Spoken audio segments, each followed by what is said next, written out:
Hello, everyone. Welcome back to another episode of Rapid Results with Andrew Weiss. We have an amazing guest today, Jeremy Wolf. And in case you don't know who this Jeremy guy is, he's the publisher of a respected local community magazine. He's hosted over 500 podcast episodes. He's a podcast launch strategist. He's a brand specialist, and he's dedicated to helping communities connect to focus on building networks and fostering growth. Jeremy, welcome to today's show. Tell us, what's the biggest and best business deal you are most proud of? The biggest and the best business deal I'm most proud of. So I think I'm going to go through, obviously there's been seasons of my life. We all go through phases. And I think there's different accomplishments that I've had throughout my life. So I'll go through a couple of them.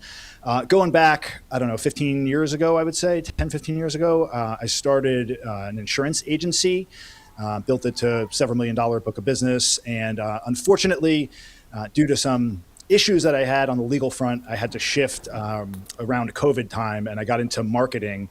And a really proud achievement for me was launching Cooper City Living Magazine, a local community publication that I put out. It's kind of the basis of the platform that I run. And it was an arduous task, but it was extremely rewarding when I got to that point. The idea, I'd never been really plugged into the community at any level. And that process helped me kind of put my roots into the community and become a little bit more well-known, but more importantly, kind of spotlight the other people in the community and have people tell their stories and showcase the things that were going on. That really meant a lot to me. And that was kind of a segue into the podcast space, which was a way to kind of broaden that exposure. And over the last 3-4 years, I've produced over 500 episodes of podcasts. That's been another achievement for me. And I continually try to hone the craft and get better and better at what I do, and kind of try to reach a larger audience and try to touch more people. I love that, and props to you for making a big shift. And I'm sure that must have been tough to, like you said, have a multi-million-dollar book of business, have to shut it down. Like, how did you? Because there's a good analogy. I had a friend say that there's like two types of people in the world, that when they get dropped to the ground, they're like an egg, and they just splatter all over the place and say, well, I guess it's the way of life. I give up now. And other people, they get dropped to the ground, they're a bouncy ball, and they bounce back. Like, how did you have the determination to bounce back from something like that happening to you? So it's certainly not a pretty story, and I won't get into the gory details of it, but it wasn't a scenario where I bounced right back. All right, it was something that I had been doing my whole life, put a lot of effort into, and unfortunately ran into some troubling circumstances that put me into a really, really bad position. And I did let it affect me terribly for many, many years, and it thwarted my progress tremendously, to the point where, incidentally enough, because I had let it affect me so much, it totally changed my mindset around being productive and how to add value to this planet. And when I actually tried to get back out there to do the thing that I ended up doing in marketing, it made it that much more difficult to really lean into. But that experience and going through that process taught me so much. Right? It's always those difficult, challenging experiences that, while we're going through them, we ask ourselves, why me? Why is this happening? All this crap, all this nonsense. But years later, when you look back, it's usually those experiences that you draw the most inspiration from, and that really refine who you are today. And I can honestly look back and say that I wouldn't change anything. I'm grateful for everything that happened, because it brought me to where I'm at today. And it continues to pave my path forward. I'm big into spirituality, personal growth and development, and the larger project that I'm embarking on is really trying to, on a grander scheme, just help people unlock their potential, because I believe that every human being has within them the potential for greatness. And I think that one of the biggest travesties of humankind is that most people go to their grave without actually tapping into that potential for whatever reason. So it's my goal, and I fall short myself in many, many ways with this, but there's a lot of tools and tricks and things I've learned along the way that have helped me, that I feel if I share it with people, maybe it could help somebody else. Yeah. So let's dive into some of those things you've learned and tools and tricks, because I'm sure, pain is a universal human experience, universal feeling, and not everyone is able to see through the pain. It was a great quote I love, you got to go through hell to get to heaven. Also, what doesn't kill you makes you stronger, or as the Joker says, stranger. And so, yeah, what were some of those things you learned? Like, and it is shocking for you to say, like, this literally destroyed my life, but also I'm glad it happened. So tell us more about how those dots So connect. Yeah. yeah, man, I think like the biggest lesson that I got from that entire experience was like I'd always been raised to kind of hope for the best but expect the worst, right? Mm-hmm. And always manage your expectations. You know, I come from a I don't know. I just the way I was raised was just to just always be guarded about this stuff and not have this mindset of abundance, right? Have more of a scarcity mindset. Mm-hmm. And that whole process that I went through, it really challenged me on a fundamental level because that was the thought process I had for many, many years was like worst case scenarios. Oh my God, visualizing like all the worst things I could possibly have. Like I can't think of anything worse to do if you want an outcome, right? Is to visualize the worst outcome. But I went through that whole process and visualized the very worst case scenario that could possibly come from this thing. And like fast forward to now, like it never even came to fruition, right? Everything worked out. And it taught me that everything always works out. It always does. So you might as well enjoy the ride wherever it is you're going because so many people suffer unintentionally or like not unintentionally. They suffer, what's the word I'm looking for? Needlessly, I guess you could say. Mm-hmm. And they just because we get caught in these loops and they tell ourselves these stories, and being able to detach from that. Now I still struggle from that to some degree now, but to a far, far less degree. Because a lot of the work I've done on myself and I'm able to kind of identify these patterns when I get sucked back into them and usually flip the script pretty quickly through the practices I've embodied, like breath work, meditation, exercise, all the things that like we know we should probably be doing, the daily habits that many of us just steer clear of. Yeah. So that was probably the biggest lesson that I got from that experience was just to believe that everything always works out. Yeah. It usually, it always. Well, so tell us though, like how do you believe it's worked out for you? And I guess how did you make that shift from a scarcity mindset to an abundance mindset? Like how did that come about? Well, honestly, with where I'm at right now, Yeah. It's something I'm still working on. But the thing that I have noticed for me, and I think this is true for most human beings, what it all comes down to is consistency and developing routines, habits, positive belief structures on like a micro level and stacking those things. And like what happens when you do that, I always say we can't control the thoughts that arrive in our mind, but we can control the environment from which the thoughts are born. Mm-hmm. Yeah. Right? So like when we install positive programs and patterns, what we get from that is typically more positive mental thoughts. And when we get more positive thoughts, and it reinforces our positive belief structures, and then all of a sudden the brain starts releasing dopamine when you have ideas. And the ideas that come up, they may be good, they may be bad, they may be indifferent. But when you feel good about it, and you feel passionate about it, it relaxes you a little bit. It loosens you up, it lowers your guard. And when that happens, you get a little bit more creative. You get a little bit more confident. It just keeps feeding itself. And the same works true for the other way when you start questioning yourself and worrying. So I've become a lot more aware of these patterns and knowing how to identify them when I run into them, right? Especially the negative ones.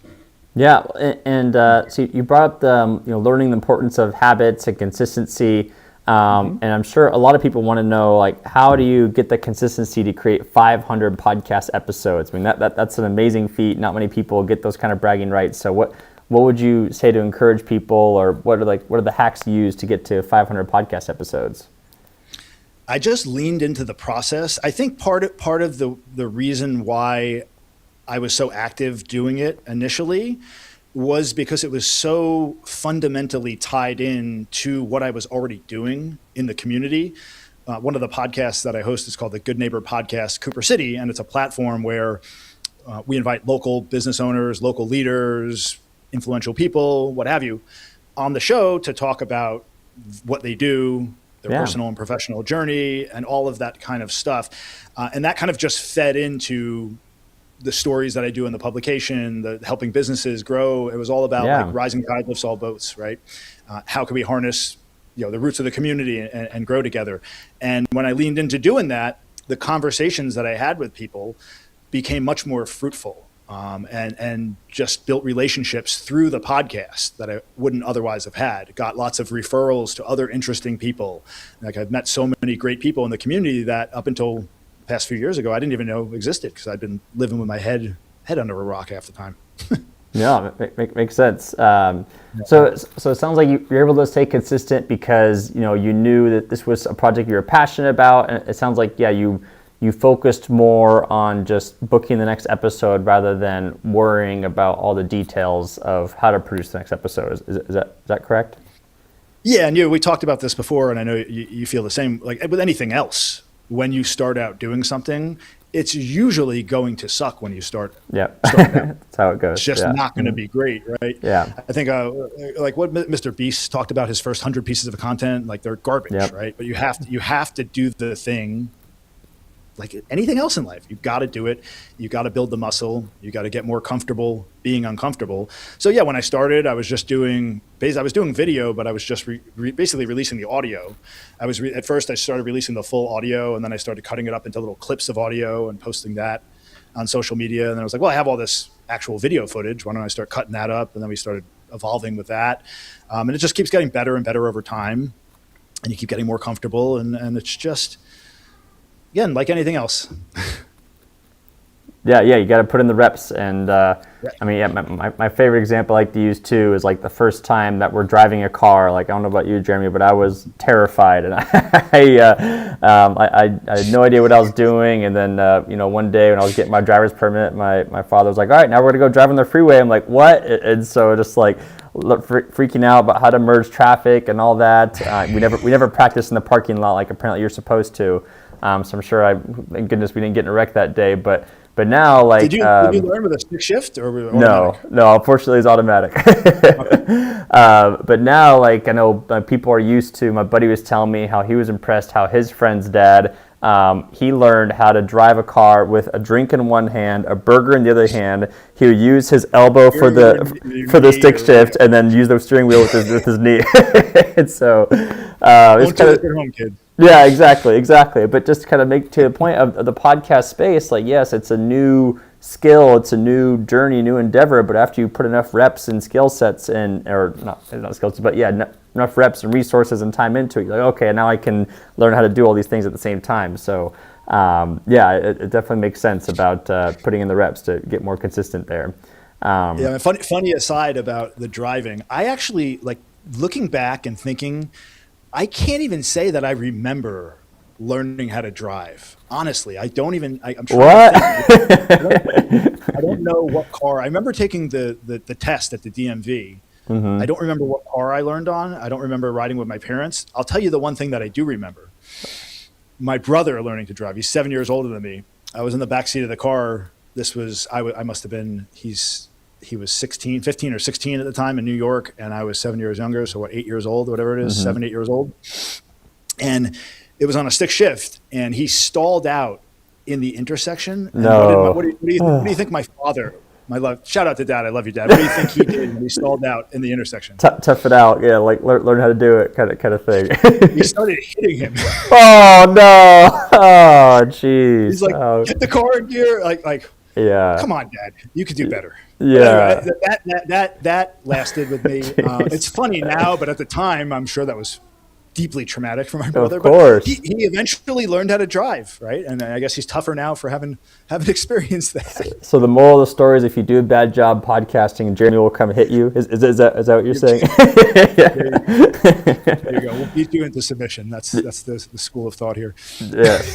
But yeah, moral of the story is just like, yeah, keep going, and hopefully don't let people hold you back. And so shifting, another question kind of come up too is, so I know, you're a busy guy with your business growth, with your journey and all that, but you also have a family, and I think you have a teenage daughter as well. Yeah, I do. She just turned 14. Oh, very fun. Yes. So how do you balance being a family man and a businessman? Is I'm sure is a question a lot of people want to know.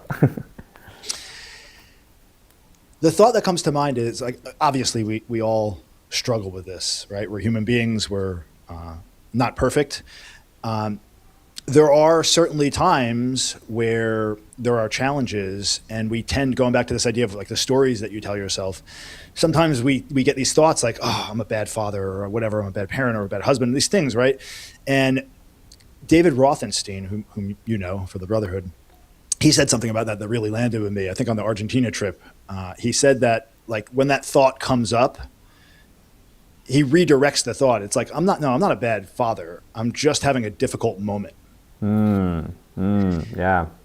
And with perspective, everything always changes. So no matter, like, when you're in the moment and you're triggered and the emotion comes up and you're in that emotional state, you're flooded with these chemicals and it's very, very reactionary. And we tend to jump to the worst case conclusion, worst case scenarios. That's just the human mind doing that. So it's important to take a step back. So I do my best in those moments to try not to react. And if I catch myself being triggered, if I realize I do need some time, I'll just like separate myself from the situation and calm myself down. Yeah. So that's a trick that I've learned in dealing with difficult situations. But generally speaking, like I'm incredibly fortunate. I'm grateful. Like I got 2 healthy children. I got a wonderful family. We're not wanting for anything. We got a roof over our heads. We got food. Like we got all the essentials. We got everything that we need. Can we have more? Sure. Right. But it's going back to like this abundance mindset, but also being okay with what you have on a fundamental level.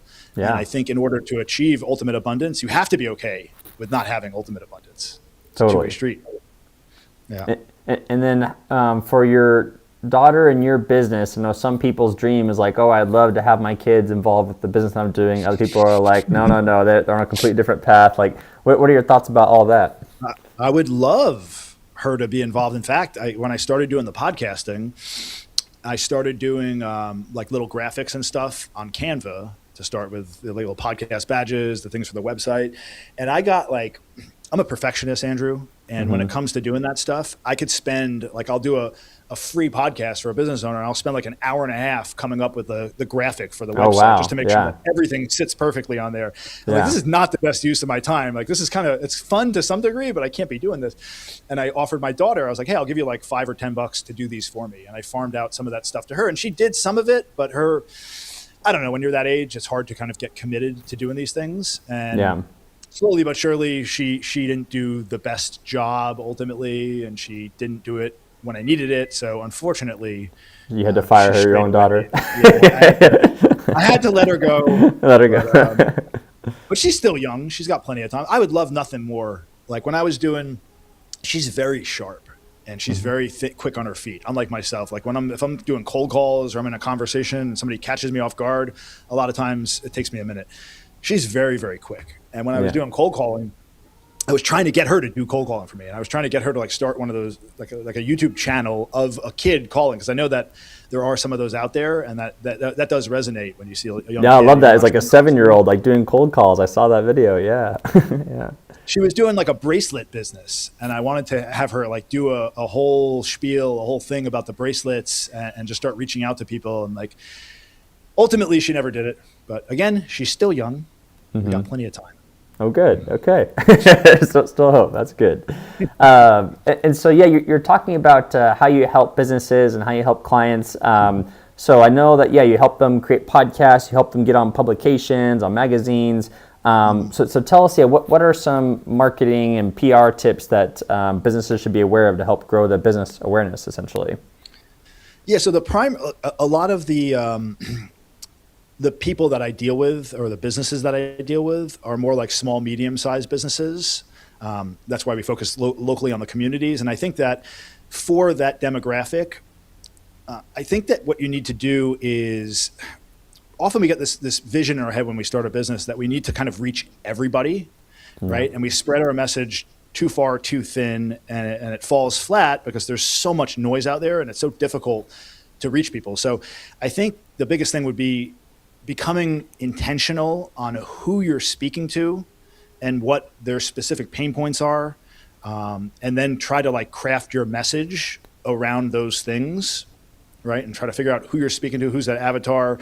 And then if you're creating content, which you definitely should be doing if you're a business owner, utilizing platforms like this or whatever, you should be crafting content strategies that really tries to speak to the specific pain points of the audience that you're trying to cater to. And I think if you don't do that from the start, your message just gets muddled and it just gets lost in everything else that's out there. That would probably be the number one thing I could think of.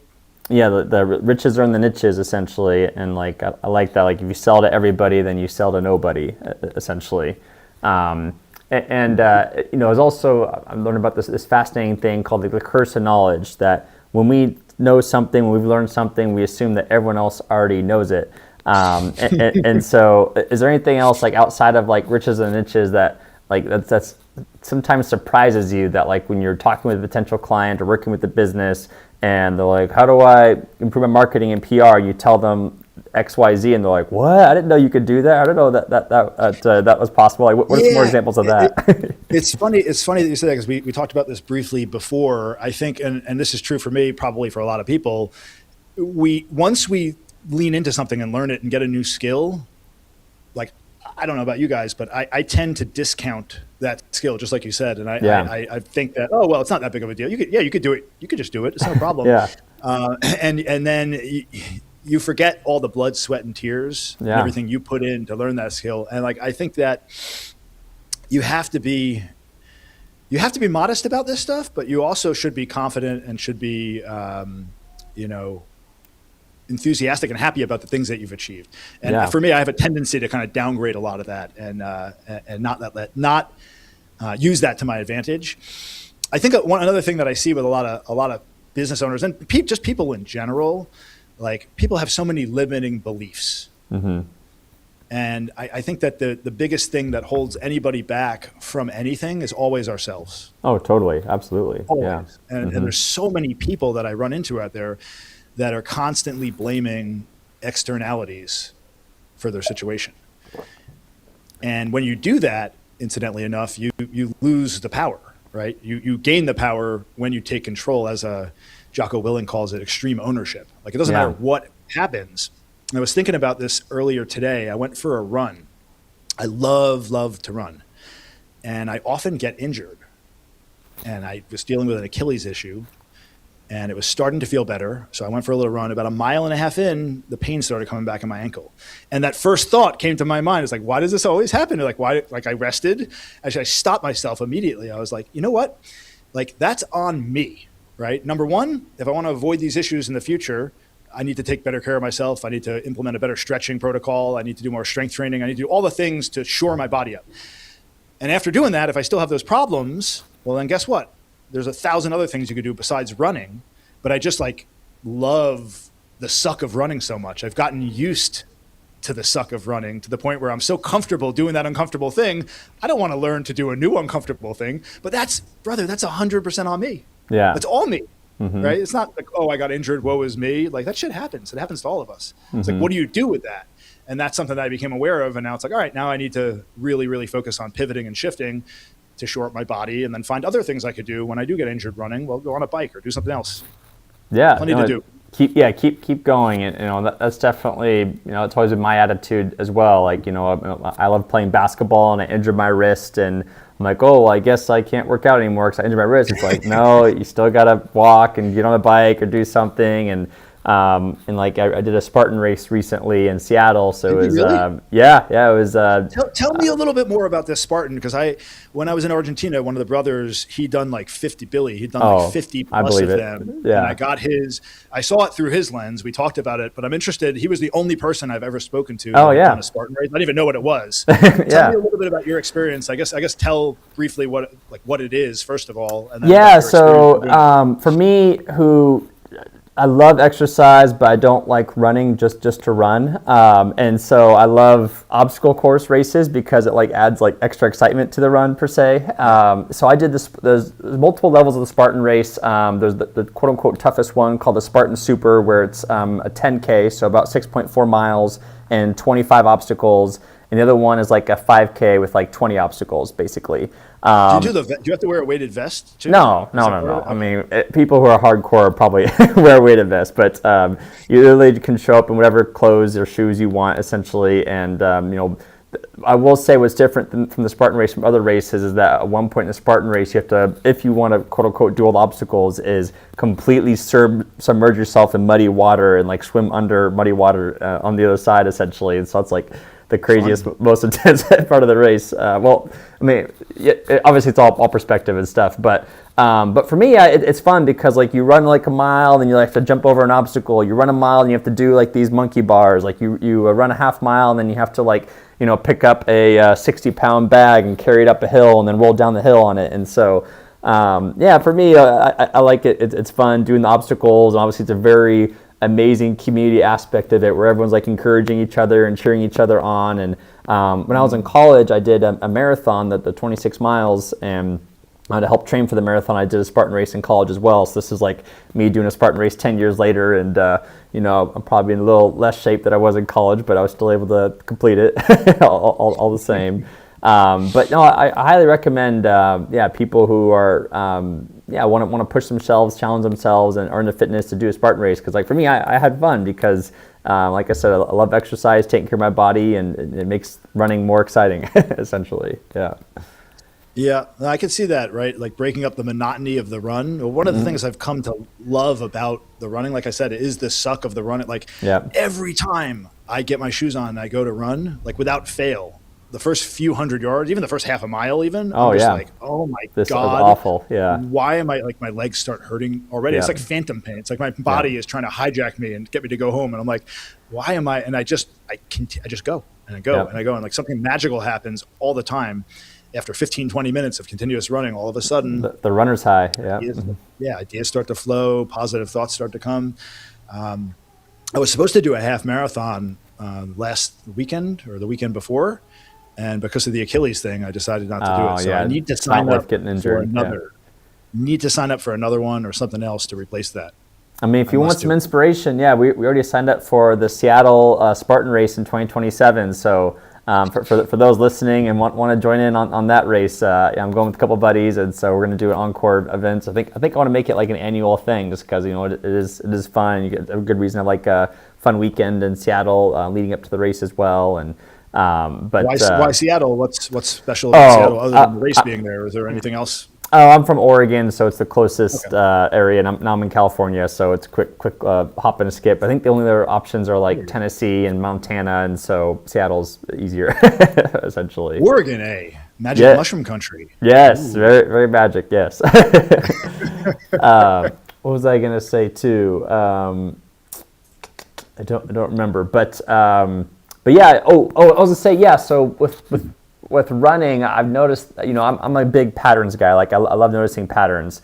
And I think running is also a good analogy for a business as well. And just like the analogy is like building a business is like trying to build an airplane in midair, where it's very difficult to get started. But then once you get going and getting off the tarmac as well, like you're able to cruise a little bit. So I think that's a good reminder for people who like hold themselves back from exercising, because that first part of it, that sucks, and like this is terrible, like why would I want to experience that? But then once you actually get going, get momentum, like 5-10 minutes in, like you said, you're like, oh, I'm so glad I went on this run. And then of course once you're done with the run, you're like, oh, I'm so glad I did that. Essentially. So reminding ourselves of like the sequence of events that are going to happen, that are inevitable. Like yes, it's going to quote unquote suck every time, but then also halfway through the run, you're like, I'm so glad I did that as well. So I think what reminder that helps too.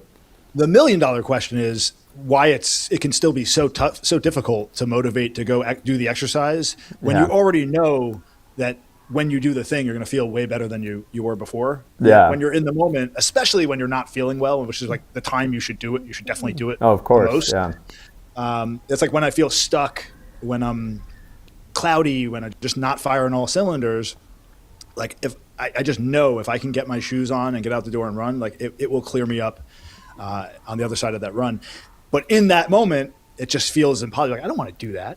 Yeah, that's a horrible idea. And like your subconscious tries to justify why you shouldn't do it, and it's just like shut up, get shoes, get out the door and run. Or even if you don't run, like do anything. Like I've said this before.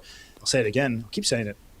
Whenever you feel stuck or you're feeling in a loop, whatever it is, move your body. Yeah. Right? It doesn't have to be running. It could be go dance, jump around, and jump up and down, scream like an idiot. Just do something, because we're all energy. Yeah. And when we're stuck and we have stuck energy and we get caught in a loop, you got to do something to disrupt that.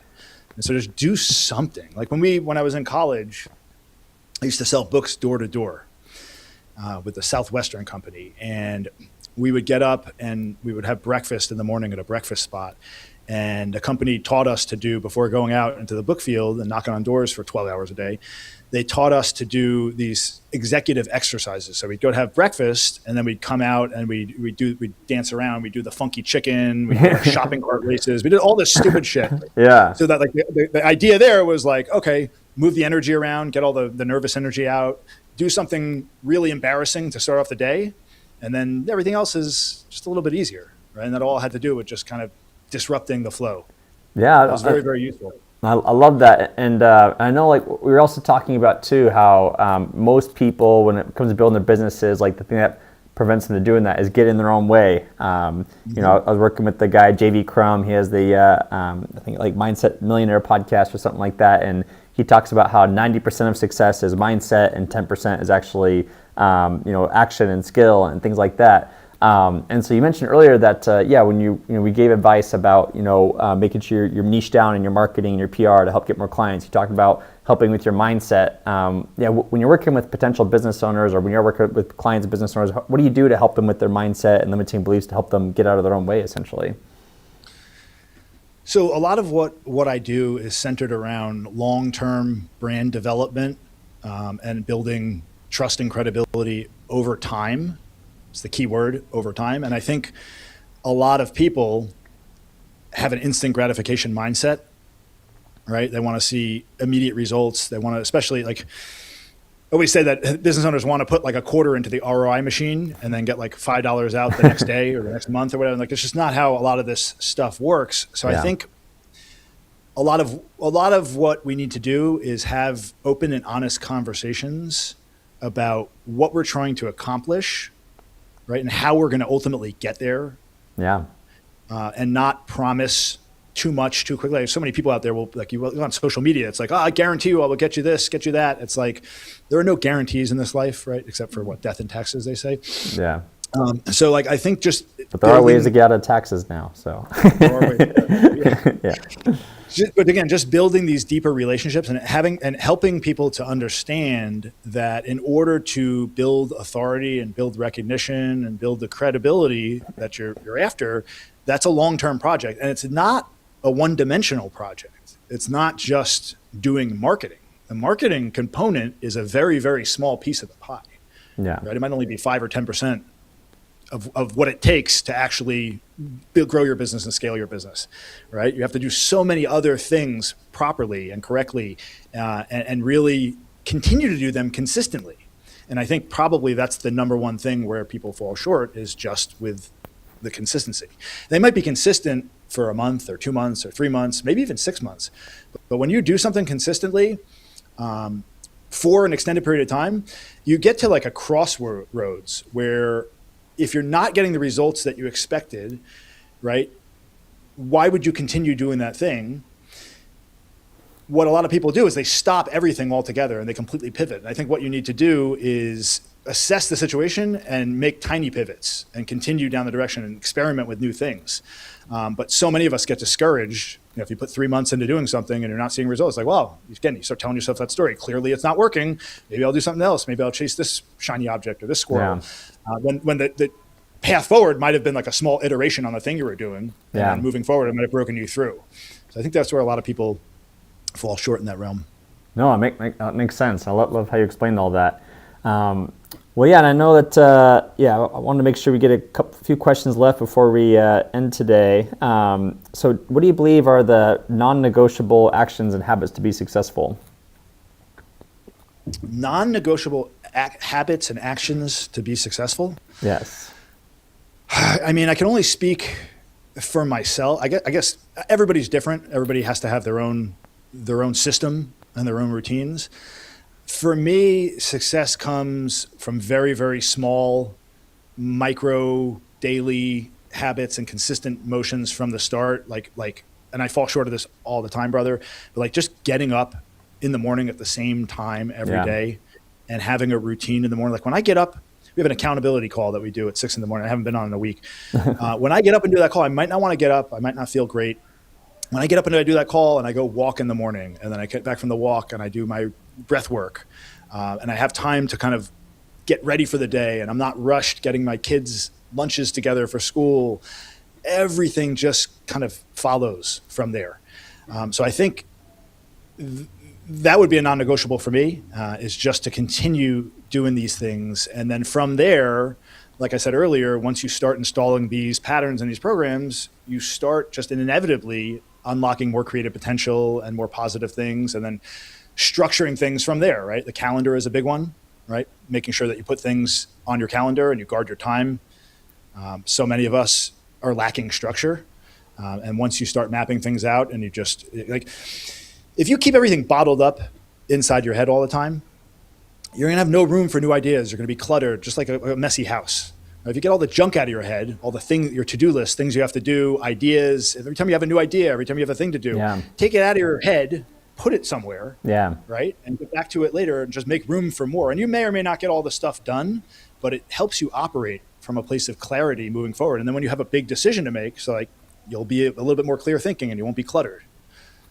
Those are just some thoughts that I have about. No, I totally agree, and I agree. But yeah, the importance of having consistent time waking up each day, because it helps set the mood for the day. And you know, it was a great, it was like a commencement speech from a Navy SEAL general where he talked about like just like make your bed every single day. Just because like no matter what kind of day you have, like at least you can come home to a made bed to help you feel that much more accomplished, essentially. And so I love that. And then, like you said too, about how much the habits carry for the rest of the day. Like it does add up quickly. Stacking habits, right? As James Clear says, stack them up. Yes, exactly. And then tell us too, what do you believe gets you fired up every day to get up at 6 a.m. and get that get going to start the day? What currently gets you fired up at the moment? Fired up, I guess it's just knowing that on the other side of doing all these things that you don't want to do, it's like when you get up in the morning, like I love to sleep. I think a lot of us do. And there's nothing better than waking up in the morning and just hitting that snooze button and closing your eyes and going back to sleep and just drifting back away. But just understanding that and there's nothing wrong with doing that once in a while. Maybe your day to do that is on the weekend. Maybe you have one day where you sleep in, that's fine. But if you start doing that consistently, especially if you tell yourself the day before that you're going to get up and then you start negotiating with yourself in the moment, you're just reinforcing a horrible pattern, a horrible structure. So for me, it's like, how can I run away from that? Yeah. And so when I feel that when I wake up, it's like, oh, this is the easy thing, right? Going back to sleep is the easy thing. Just get up and go, and you will be rewarded for it later. Yeah. And that's really what gets me moving in the morning, is just knowing that when I do these things, I'm going to feel a hell of a lot better throughout the rest of the day. Bar none. It never fails. No, I love that. All right, well, I have a couple questions left, and thank you for all the valuable insights today so far. This has been a lot of fun. And so the last couple questions are, how can we best contact you, get a hold of you? What's the best way to do that? So best way to reach me would be reach out through, I've been messing around with this personal Instagram page. It's at @JAlexWolf. I've been kind of for the last 4 or 5 months, just kind of documenting my transformation, if you will, kind of haphazardly throwing stuff out there. It's been an interesting project, trying to draw some attention to that. But other than that, the Instagram page for the business is GNP Cooper City. You could reach me through email if you want to connect. It's JawsWolf, JAWZWOLF @gmail.com. Very badass. Very cool. Yeah. Love it. Yeah. So please make sure to reach out to Jeremy if you want to connect with him through Instagram and email. And the final question today is, Jeremy, what's the number one takeaway you want people to have from this interview today? Life is short, right? We only get this one life to live. Don't waste it. That's it, man. I love it. Keeping it short and sweet. Keep it short. Awesome. Mm-hmm.